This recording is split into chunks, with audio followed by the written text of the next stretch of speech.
একটি লোহার কারখানা ও গোডাউনে সিলিন্ডার ফেটে জখম হলেন বেশ কয়েকজন শ্রমিক।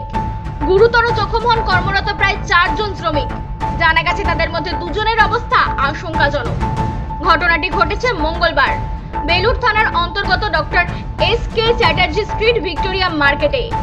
বিস্ফোরণের তীব্রতায় কেঁপে ওঠে গোটা কারখানা চত্বর। ঘটনার খবর পেয়ে ঘটনাস্থলে পৌঁছান হাওড়া কর্পোরেশনের প্রশাসক মণ্ডলীর সদস্য রেওয়াজ আহমেদ। এই কারখানায় শ্রমিকদের নিরাপত্তার বিষয়ে সংশ্লিষ্ট কর্তৃপক্ষের উদাসীনতা নিয়ে উদ্বিগ্নতা প্রকাশ করেন তিনি।